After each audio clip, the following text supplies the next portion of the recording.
Good evening, everybody. It's your boy Shad Talk Scraps, and we are back for another installment of the Sunday Spotlight, where we spotlight everything in the world of professional wrestling. That is not just WWE, that is not just AEW, that is everything. And man, oh man, we got a standard episode. Y'all been blessed with these interviews that we've been giving y'all with such talented superstars.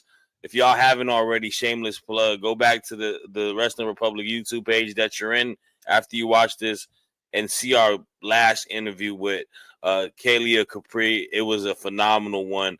But we back here, man, and we got a whole crew in the building. The whole gang is back here, and I'm hyped for this show, man. We're gonna start off. I'm a gentleman. Ladies first, obviously. The queen of Wrestling Republic. She was yelling at me heavily this past week on the episode of Take It to the Table. I'm still recovering over that, but Some would say hollering. yeah, Lie. but it's The all lie. good because we know who the bad is. Megan, how are you? Please. I'm doing well. I'm doing good. Hey guys, thanks for tuning in. I hope everybody's doing well. I'm doing well. Kind of impaired, but it's gonna be a good show. Because I'm here with some of my favorite guys in the world, so it's gonna be a good show. Most definitely. And it's always great to have Megan back on it. And we got another return. You know what I'm saying? Somebody who hasn't been on the spotlight for a few weeks. We are recording this on a Friday night. So, his BP levels was going up and down from watching a basketball game, not SmackDown. We got the dog with his jersey on, Mr. Jayhawk himself, Clark Taylor. How you doing, bro? Yeah, I was gonna say we don't have an interview, but we got KU in the building. We got the win. We escaped. Survive and advance. We got the win. How we turned a 20-point lead into a close game, I'll never understand, but that's not what this show is about. This show's about pro wrestling, and nobody breaks it down better than this crew. I'm just stoked to be back on Spotlight. It's been far too long hanging with us four. We might even just break some rules or whatever and like go too long, do some wild stuff. Who knows? Who knows? Nah, no doubt. Yeah, today, looking at the topics, this is about to be a crazy show. But last but not least, man, he is 1/3 of the, big time trio that is on Tuesday nights. He's the person that holds the Twitter machine down. This It's Sunday. Y'all probably already went to church, but you should believe in something else. Say his name and he appears. I believe in Dryzzy. How's it going, dog? Good morning, afternoon, and evening. It's the guy you should believe in. Your boy Dryzzy is in the building. It ain't Tuesday. We hold them twos up. I am the wrestling plug, and they love me. Ah, I ain't got anything else extra to put on that. I'm inebriated as well.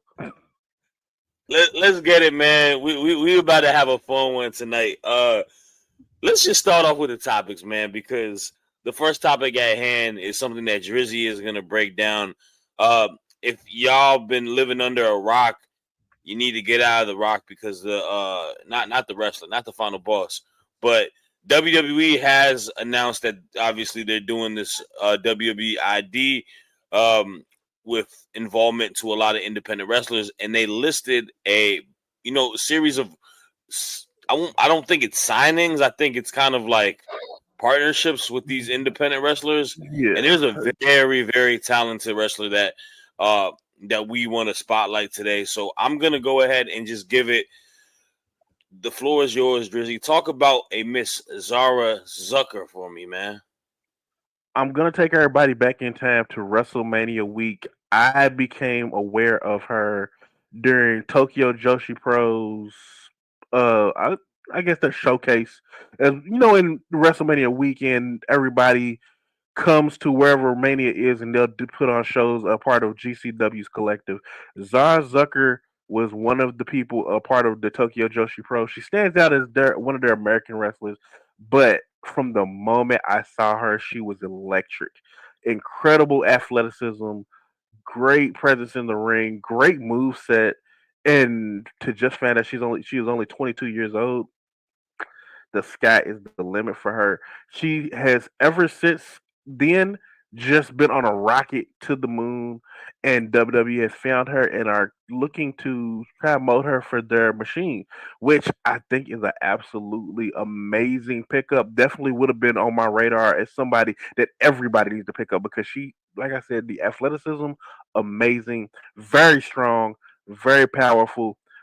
Gives you the vibes of a Alex Kane, a Chad Gable, the Creeds. She kind of fits in that mode of as a wrestler, and as also is also a cheerleader as well. Was a cheerleader, but she is such a incredible talent.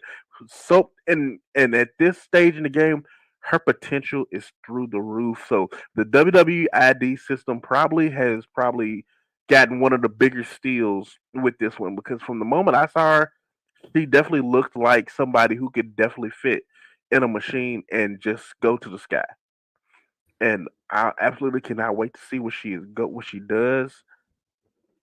And I said she's a black woman. And y'all know how I feel about my black ladies. I love y'all in wrestling, and just Mhm. to have somebody who lives in that world and is somebody else who can add another depth to black women in wrestling is just something I can't pass it up. You love it. I can't wait to see what she's doing. Yeah, dude. I must say, I have gotten a hold of her tape. A couple weeks ago. Funny enough, because we had this conversation about her amongst us, and you know, uh, an incredible writer on the Wrestling Republic team. Got to shout out David Sheldon. He is going to be releasing a piece about her where he's going to be spotlighting her as well. And David is a wrestling, like, yeah, I mean it in the polite way, like, nerd, right? He sinks his Yeah. teeth into pro wrestling very heavy, and he is a very tough critic.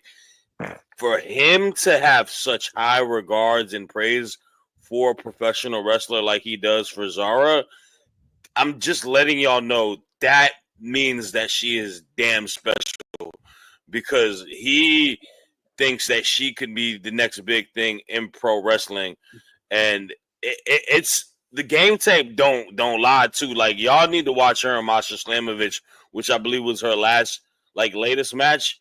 That was a banger. That was an Definitely. absolute banger of a match.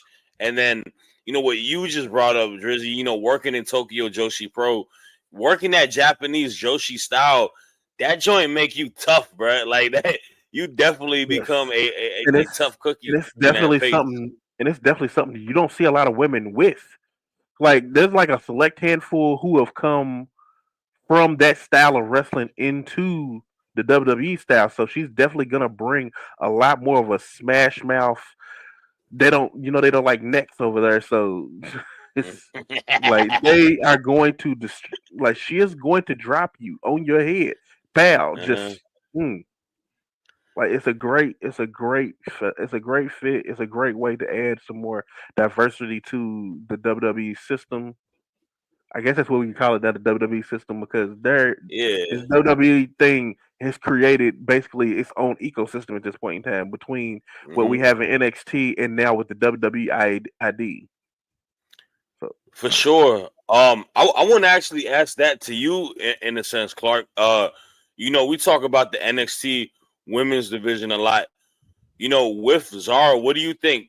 Like, her being an NXT, do you think this just makes the rich even more richer, or what? All I can think about it is like this is an ID deal technically, right? I'm like, Hmm. how is this not a performance center developmental deal? I'm almost like bitter about it. I was a little bit like because I'm with everything Drizzy said, but I'm like, don't get me started on this. I'm beside myself when it comes to WWE ID and what it represents when it comes to the independent scene and everything like that. Like I'm like, don't get me started on that. Zara deserves a real deal, like a real NXT deal. Like, no, not go to a school under the ID banner. Knock it off. Stop it with this, because it's a cop out. The whole thing is a cop out, and it bugs me to death. Like, I don't want to commandeer the show, but the whole thing is a cop out. It's you have to be a part of these schools under our banner, and we're gonna pay you peanuts, and you have some autonomy inside of the independent scene until we decide you're ready for a developmental deal, as opposed to just signing the best and allowing autonomy as far as the schools in the word is independent. Right. Independent. This isn't independent. This is dependent. It's True. whatever the I stands for, it doesn't matter. The D stands for dependent in this scenario, and it bugs me to death. INDEPENDENT. It kills me. It eats me up. Do you know what that means? Yeah, the whole house. Man. Yes, Hey. yes. But it sincerely, it eats me up. It's like Zara should be at the Performance Center under that deal, and I have no doubt can work her way through that ID system. Doesn't matter however it's set up, and achieve success. That is not what I'm saying in the least. It bothers me that there's now this caveat and this step in the way. And yeah, that's my opinion. ID just I feel that. Give me something on ID. I can't. I can't even. I feel that. I feel that. Yeah, I've got like 90 independent contractor things to say that are like, yeah, like I'll start freaking out. Nah, I definitely feel what you said, especially working in a promotion like Tokyo Joshi Pro. She definitely has experience. Megan, I asked you the same thing. Like, what are your thoughts on her being just a signing as well, and what she brings to the WWE potentially if they do choose to sign her, or whatever the situation may be? Yeah, I mean, I don't necessarily have too much of an opinion on it. But I guess I feel like, as now that we have seen a couple of the choices that they have chosen to be a part of the program, including her, I can only imagine that WWE sees something in them that they want to obtain. Um, I mean, the way Clark broke it down, it kind of sounds like a terrible deal. It's kind of, I'm hoping it's not one of those death row kind of deals, like, like once you with us, this is it. Hoping that it's not anything like that, but I just can't get over how excited a lot of those indie wrestlers were when they heard about the program anyway, and I'm not a wrestler. I'm just a consumer of the industry, who also happens to have a career in talking about it. But you know, they're the ones that's benefiting from it, and they seem to be happy with the terms of the deal. And so, I can't really be against that. That's something that they want to do. And I guess not all wrestlers dream to be a part of WWE, but a good portion do. And this program is kind of telling you that, like, we see you, and if you're good enough, you could definitely be a part of what we have going on. So, I mean, hey, if she's happy that she's been selected, and just hearing how, Drizzy has broken down her talent and the things that she has accomplished, then I'm here for it. I can't wait to see her in an NXT ring. For sure. And I out of and I'm not even saying it just because Drizzy's spotlighting her. Out of the names that have been kind of positioned to these WWE ID deals, I think she's probably the top star out of all of them. Like, Right. without a doubt. Like, no, respect to DMV's own Real Deal, Zeta Steel, fellow, brown woman as well, being a Muslim American wrestler, I root for her just because that's my people, from the DMV and just off of being a Middle Eastern, and of course, Jack Cartwheel's a big name in the Indies, man. ROH too, but like Zara Zakher kind of has it on both aspects. I think she's got it with the look, demeanor, like just I can see the character honing in there.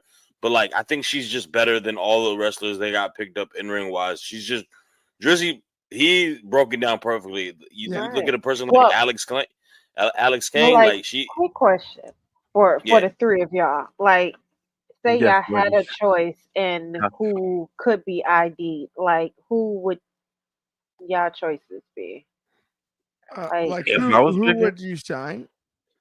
I got one. Right. Who I would sign out of the ones we have, or just in the indies in general? No, just any indie wrestler in general that you feel would be the best choice. I would go get I would go get all of the best athletes that were cut by NFL teams. I mean, not to be that guy, but like genuinely, like right, like under the hype. And I hate that I sound negative on the whole subject. You get your next Trick Williams that way, you never know. But this is my fear for the ID program. So now you have this direct pipeline to WWE. Yeah. Where you can really have them. So what is the biggest knock on every NIL signing we've seen with NXT, right? Whether it be Parker Bordeaux or anybody that hasn't made it thus far. It's that like, oh, they just went and got an athlete. Okay, now you can test the water as an ID. So you send them to whatever school, you have it under the banner, and all of a sudden you go get the best athletes in the world that aren't going to be playing professional sports out of college. And you allow them to do the indies before they kind of get. And you train them and guide them through the indies. I mean, it's if you are the WWE, it's genius. It's big from a business standpoint. It's genius, right? But it cuts the legs off. It cuts the legs off a lot of what does Monster Factory do? Who used to produce talent for numerous places? Mm-hmm. What do they do if they're not under that banner? Yeah, places like Monster Factory, Santino Brothers. Santino Bros in LA is another one that I think of that has their promotion as well as the school. What happens to them? OVW, Creator Pro. Right. Like, I think Creator Pro is famous for MJF and a couple others. So, yeah. And that's just where that's just where I'm nervous about that situation, because I just want what's best for the talent and the industry as a whole. Yeah. Right. Sure. And if you're signed to ID, it doesn't make you like you're not in trouble. It's good. It means you did something right. Right. Right. But I'm afraid that in the long run, it turns into a situation where you have a choice to go here or you could go here. Yeah. And but I feel like those are still gonna have, but those still are gonna have their appeals, because like I feel like places like OVW are always gonna have a crop coming in, because that's where John Cena, Batista, Randy Orton all came from. But and when you think about that, prices, you gotta pay for the classes. Right. Reality of wrestling stuff, that price is gonna come high. But that's my other fear is, so if and I wasn't even trying to say that I would suggest that you go after the best athlete, but if we end up in that position, then we lose out on people like Kevin Owens, who worked his way through the indies non-traditionally, a Darby Allin in AEW, right? Does not fit the mold of a traditional pro wrestler, and like there's plenty on all sides. You can name one in every promotion that like you know what I mean? It's that's my fear, is that we end up in a spot where the pipeline is just too, you're only allowing the top 10% of prospects a huge benefit, and you're really capping it there, right? like the other 90, then there'll always be outliers in every industry. It happens, right? Somebody can overcome whatever it is, but if it's capped at 90%, that's where it's like, ugh. It just Yeah, scares me to death when it for comes to the whole sure. ID thing. Yeah, no, for sure. It's interesting. We'll have to see how it plays out, and obviously the best for everyone, especially the ones that got signed. And yeah, I mean, I guess we'll kind of see what happens. If I had to pick one person from the Indies, I'm gonna just plug somebody from the DMV. My dog Chris Slade, talented young brother. He's gonna be wrestling. Well, he'll be wrestling yesterday, but tomorrow, for I think it's called AVW. But super dope talent. So, but yeah, well, it's definitely an interesting topic for sure. But let's get to the next topic, because we do got a couple more too. It was a good opening segment for sure. We got something that happened this past week. Obviously, there was the presidential election that ruined Tuesday for us. Maybe because who won. That's neither here or there. But Wednesday we had the battle of the brands. Normally we have Tuesday NXT. It moved to Wednesday, but this Wednesday we had a special episode, and we had the return of NXT, but a return of an arena we haven't seen in a while, right? The ECW arena, the 2300 arena. We had an NXT show there, and it was a blast, man. And we reviewed it, but Clark, I know you got some more additional spotlighting to do. So the floor is yours, man. Tell us about this Tuesday's episode of NXT, just the 2300 arena itself too. Yeah, I'm a 90s kid, and like I it's the 2300 arena now, and I love that it's still in existence. But it's the ECW arena to me, and always will be. Like this venue, barely legal. I think about, like, I was so young, 1997. I was like 6. I got to watch it way beyond my years. I'll never forget it. I mean, what a crazy event with Terry Funk. Come on, shout out Terry Funk. Like, all of the things that have happened in this venue, the amount of times the venue has been knocked down, in the sense of, oh, they're going to close it. It'll never host wrestling again. It's getting sold. It's bankrupt. It's going to be something else. It embodies what ECW was too. They've dodged every bullet ever. And now NXT runs it. WWE on network cable television. Come on. It's so cool. I love that. The 2300 arena, the moments, the legends, everything from Rey Mysterio's start in American wrestling. His first giant match on U.S. soil happening inside of this arena. New Jack being banned from the arena because they served him a 7-Up and not a Sprite. There are so many moments inside the ECW arena. It deserves its spotlight this week, and that's why it's my spotlight. It's Nostalgia City. Call me a sap all you want. I don't care. I love it. I love it. And I loved that. I loved that they honored it. I love that they, even the little stuff like Kalani Jordan backstage doing the splits, because we know Rob Van Dam can't do the splits no more like he used to. But all of that, they got it right.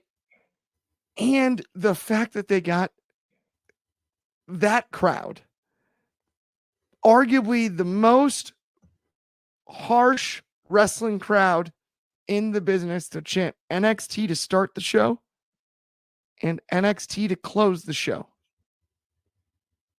leading to a women's match and following a women's match, is another reason I love NXT. And that is a moment inside of the 2300 arena that needs to be spotlighted. The ECW arena, as I call it.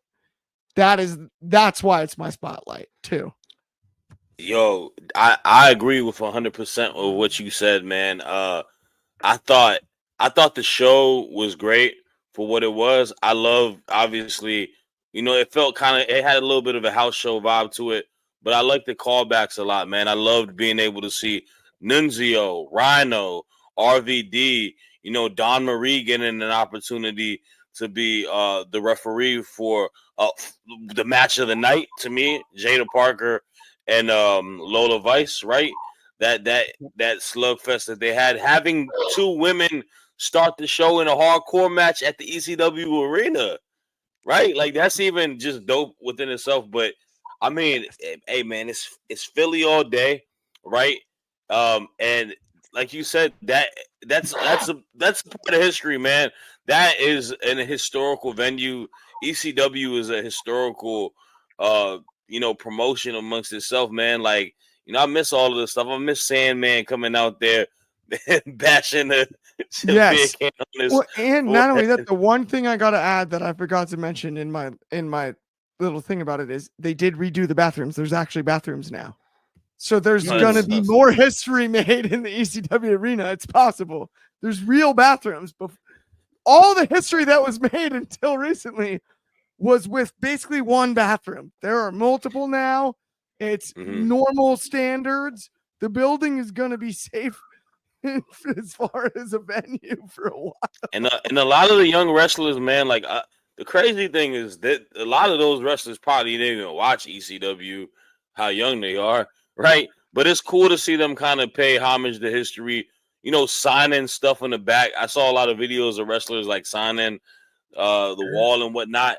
It's dope. Actually, it's wild. That's like the third generation of wrestlers to come through there because as it was the ECW arena after ECW moved out, CZW took over. Right. And then like a whole new crop. That's where Dean Ambrose, Drew Mhm. Gulak, Shayna Baszler, like that's where they came from. Yeah. And I think CZW still runs out of it. So like it's just it's I mean, such a by the rich way, history. if I remember correctly, did we not have the famous the XPW isn't that promo from the ECW arena too? Like One of their promos, yeah, it is from yeah, there. I don't that like one. No, it's not a giving good one. XPW any You type know what of I'm saying? No, yeah, I don't like anything about it, but it's like the Rob Black one. Yeah, it was bad. Yeah. but Megan, what are It your ended up with a missing thumb, I think. Megan, what are your thoughts though, in regards to like the show this past Tuesday? Did you like them running in on at the ECW arena and just having all the Yeah. callbacks to the stars? Yeah, I mean, listen, as a kid, I couldn't watch ECW. Like my mom was Mm, not having it. It was way too much for a fragile child. So I didn't see ECW growing up, but I think it gave, like you said, a lot of those young wrestlers that wrestled in there that was far too young, probably wasn't even born during the peak of ECW, getting a chance to perform out of there and just feel that energy that most of us would more than likely remember, especially those that was there in person. Um, but the matches was good. I love the matches. I loved how they kind of incorporate, you know, the past with the present, with Bubba and Devon and Trick, and then with Don Marie, with Lola Vice and Jada Parker and, RVD and Kalani, just kind of, and then RVD and Javon after his match, after getting jumped by Wesley, like, Wesley he gotta get his ass whooped for that. But, just having that, that unity, it was a really feel good type of show this past Wednesday, especially after the Tuesday we had prior to. So um I loved it. I thought it was a great show, and let's see what happens between Jordan and Zara, because I didn't like that little ending that they did with them. Like, sound like they're gonna Ooh, create something that's between gonna them be a two. that's gonna be a banger. That's gonna be a banger match. I don't when they know. do run Jordan is that. very forgiving, like. But I thought that was a very She took, nice little she took, cliffhanger. she took a mean spear over there. It I'm definitely sure it was is. a dope show. I definitely enjoyed it a lot. So It was a good hopefully they show. keep doing stuff like that more too. I will I say, Yeah. would when it came to would like that. ECW in the 90s, my mom was just like, Clark's not talking. Just let him watch it. Uh, Like, ignore the blood.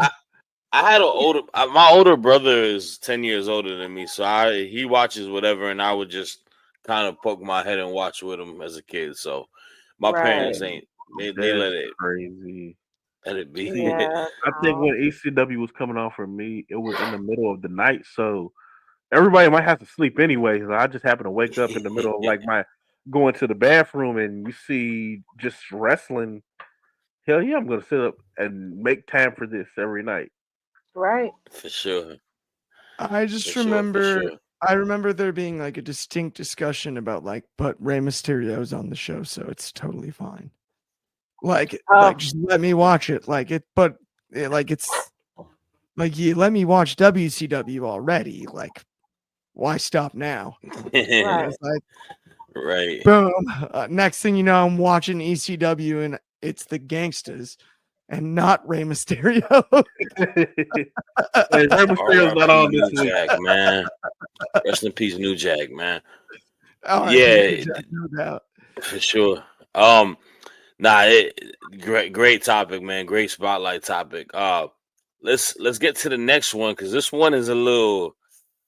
Oh man, I might some tea was spilled by a former WWE announcer, right? ESPN columnist or I guess an analyst at some point, whatever he does. But Jonathan Coachman, man, he's been hitting the waves and he's been saying a lot of he say she say. So I want Megan, she chose this spotlight. I want you to just kind of Yeah. tell us about it, and can you just tell him to shut up? Can you tell Coach to shut up a little bit? I'm gonna try. Um. Yes. So for those who don't know, Jonathan Coachman, he is a host of his own podcast. I think it's called Coach and Bros, um, or something like that. Um, and recently he shared that in a reliable source within WWE shared with him that our women's tag team champions, Bianca and Jade, do not really get along backstage. In fact, they absolutely hate each other. And just overall putting these two women together. Now, as I shared with my colleagues before the show, I have a theory. And the theory is I do feel, maybe, allegedly, that WWE does allow some information to be spilled. Now, whether it's real information or not, you don't know until after it has already came out. So I thought with the timing of this news, this revelation that Coach decided to share, Coachman, um, but this little segment between Bianca and Jade and Liv and Raquel, where Liv tried to, overall she was trying to hint at a possible feud between Bianca and Jade. I do feel like the timing might not be very coincidental. Maybe this is a play on for a budding feud between the two. If not, um, it goes back to what I used to share some time ago when it comes down to rumors and things that are being said by former employees who might hold a sense of bitterness because they are no longer on the ends of the company, but now they're on the outs. So they take time to kind of bash former colleagues and stuff because this isn't the first time Coachman has done this. He has also spoken out against Mercedes Monet as well. So, I don't necessarily know his intentions behind sharing this. I don't know if this is actual information that is true, and now we have to look at our champions as two of the three top black women in the company, and now two of them do not get along, or whether or not this is a part of WWE pushing out storylines in a more unconventional way. We don't know. But you know, like Shah said, I think Coachman needs to I think it's time for him to take a break from trying to be informative with things that's going on behind the scenes. We're not asking you for it. And it seems as though you have found a way to uh make money off of WWE without being an employee there anymore. So yeah, just hang it up. And I think that's how I'm gonna tie it up. Just hang it up. That's what I would say. Yeah, Mhm. find something else to talk about, bro. Like So my find my something safe issue to do. my Okay. issue is I hate rumor mills like stuff. I hate rumor mills when we're talking about people's personality traits, talking stuff Right. outside of wrestling. And you made 2 points right there.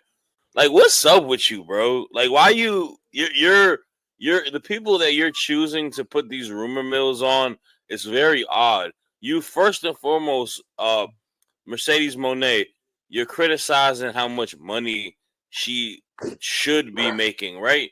Who the hell are Right. you to tell how much money she should be made if that's the contract that is put? And then we're talking about, Jade and Bianca. Like, are you in the locker rooms? How you know that? Like, who are these sources? Why are we trying to pin two That's the women against each question. other, two black women against each other? And there was the other thing too. He said, Becky Lynch, the reason she's not back is because they lowballed her for Right. $2 million, or I don't think she deserves $2 million. Like, Yeah, he did come say on, that. He did say yeah, that. bro. All of these women are talented superstars. They deserve the best for whatever is happening to them in their Absolutely. careers. So Absolutely. Absolutely. Absolutely. Look, Yeah. you know, in a joking manner, yes, me and Shad had a discussion when it comes down to Becky, but um, honestly, I wouldn't even question how much WWE would pay Becky. I know she would get top dollar, and it's because she deserves it. And it does come off as bitterness. It does come off as someone who can't quite get over the fact that he is no longer in the club. He's outside watching. And I do feel as though if it's not true, because everything is alleged, if it's not true, somebody really has it out for him because they're feeding Yep. him information that he believes is true, that is not only making him look bad, It, because if it's not true, you are the reliable source. I mean, You are Yes. it's reckless speculation at the end of the day, and like in right. journalism, that is not what you're looking for. Like, and I, it's not like he's like a personal friend, but I know him from the golf space as well. Coach, I've Mhm. met him. I've had encounters with him. He's never been anything but great to me, and he's Right. also from Kansas. He's a Jayhawk too. So like I tread lightly when with Coach because he's been really cool to me. He's been really cool to the area that is near and dear to my heart. But to speak about ill of other people like that in a recklessly speculating tone is incorrect also. And I have no issue agreeing with that 100% because there's no reason to do that. And it's a little bit like punching down to your point. It's one Yeah. thing to be bitter coming mhm. out, and that's fair, right? If Sure. he, if and not just if he's spoken about it, he had a real hard time working in the Hmm. pro wrestling industry, Mhm. despite his success. In spite of his success, in said industry, right? Like he did not enjoy any of that. Right. Right? Like he's spoken about that.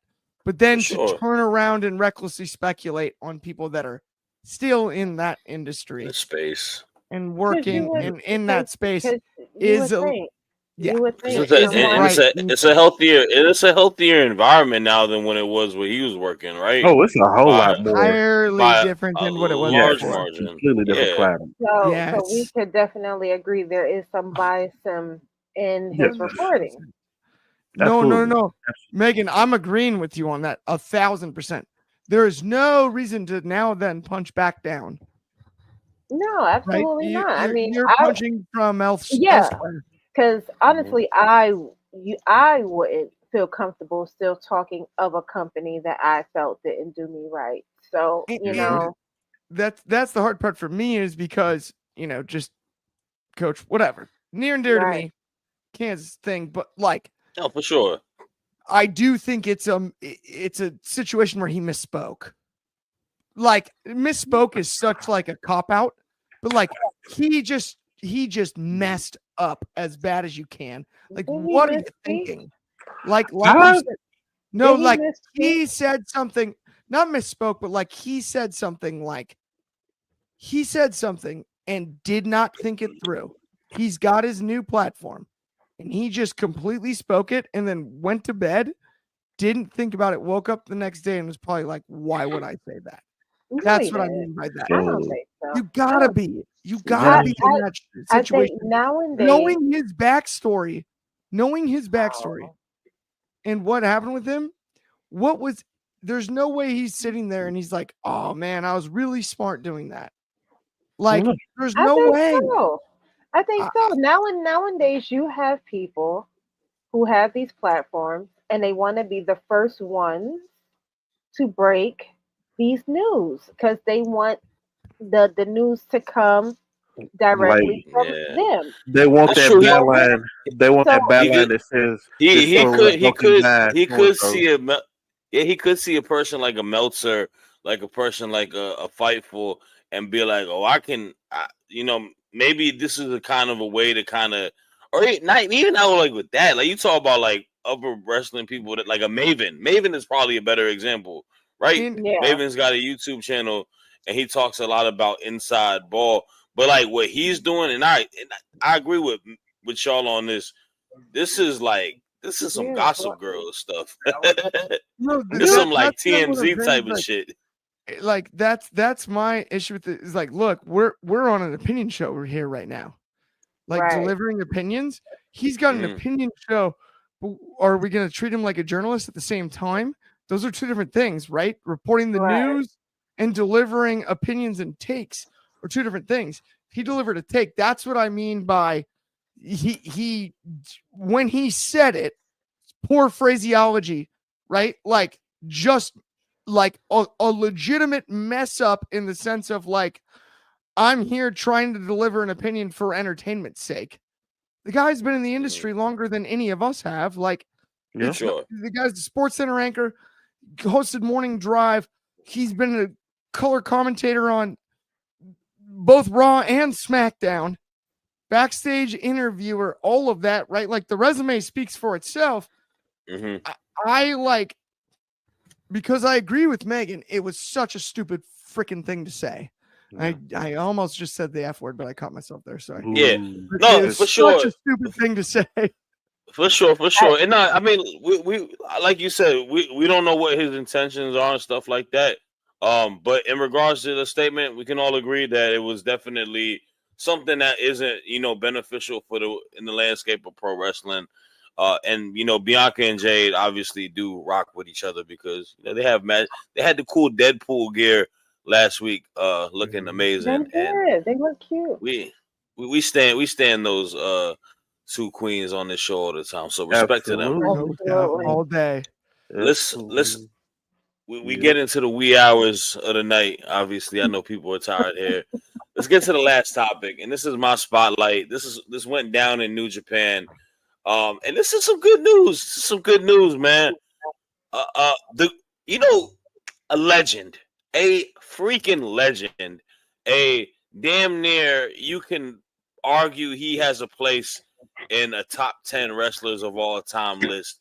Some people may have this man in the Mount Rushmore of professional wrestlers, one of the most important wrestlers in the more modern day of professional wrestling, a guy who doesn't have the WWE machine to create his legacy, the person that's kind of helped build the foundation of what we have in AEW, Kenny Omega. He was at New Japan this past week, and he mentioned that he's getting back healthy. God bless. God bless that he's getting healthy, by the way, because his health is more important than anything in this world. And that goes without, any explanation. But he's getting back healthy. He's going to make his return, and he is going to make a return noted in New Japan. And he says he wants to fight a young star in his return in New Japan. Obviously, Kenny is a New Japan GOAT. The stuff that he did over there, everything with the Bullet Club, legendary. But, man, we had a little bit of a backstage. Maybe it was real. Maybe it wasn't real. But him and one of my favorite professional wrestlers right now, Gabe Kidd, had a little bit of a shouting match, and it became a scuffle. It became a real bow, bow, bow, punches happening backstage. A lot of people were like, "Oh, this is fake. It's kayfabe." But some of them throws look a little real. They might be really good actors, but it had me fully invested. We're talking about Wrestle Dynasty happening at the top of the year next year. The card is absolutely bananas. They just announced Zack Sabre Jr. versus Ricochet. They announced Shingo versus Takeshita. Gabe Kidd versus Kenny Omega.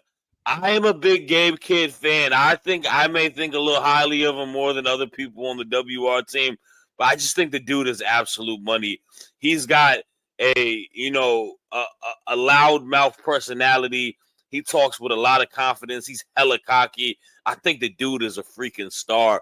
I think he's someone that can really be a big-time star in the world of pro wrestling. And then you got the cleaner. You got the man Kenny Omega. If that's the return, if that's going against the young superstar, sign me up. New Japan, we always complain that they got a lot of older people and they need to build up people. This is an opportunity to build up a Gabe Kidd, and this is an opportunity to make a big-time moment for a big-time pay-per-view. So that was my spotlight. That had me hyped, man. They doing great stuff. I definitely want to first and foremost know your thoughts on it, Dryzzy, because I know you a big time New Japan guy. Kenny's back. Kenny's back. I'm always on board for the best bout machine to pop up, and I think that is actually a great way to come back is against Gabe Kidd. That is got to be I don't know if it's a dream match, but it's definitely something on somebody's radar that's gonna over deliver. Like it's definitely gonna happen. It's gonna be a amazing athletic fight. And the happening the same weekend as like the Wrestle Dynasty, Wrestle Kingdom, that whole situation. That's when the best wrestling in the world really takes place. It's the equivalent of a WrestleMania. So definitely a big time match. Nah, for sure. For sure. I mean, Clark, what are your thoughts on it, man? Like, obviously, I know you a big time Kenny Omega fan. Him mixing it up with Gabe Kidd, does that spark your interest a little bit? If people don't know how serious diverticulitis is, Google it. That's no joke. The cleaner, whoever the cleaner is Kenny Omega and his doctor that figured out his intestines and his colon, so he's allowed to live functionally and still wrestle. He's so back. Now we're talking. What do you mean? Does this? What? He's healthy and he's back and he survived that and it's Kenny Omega and it's New Japan? Mm-hmm. Stop it. But take my money.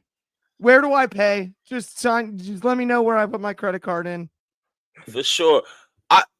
With that too, I'm gonna ask you this, Megan, because this is actually a big question. Obviously, Kenny's making his return. Are you cool with it being in his old stomping grounds in New Japan, or do you feel like it should have been like in the AEW aspect of it?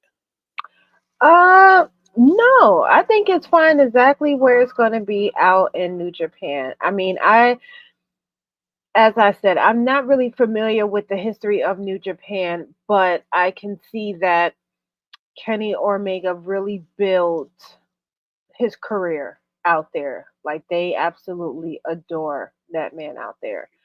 And he really means a lot to them. So I think for his return match being back in the wrestling ring, it should be out there. I mean, right now AEW is kind of going through something right now.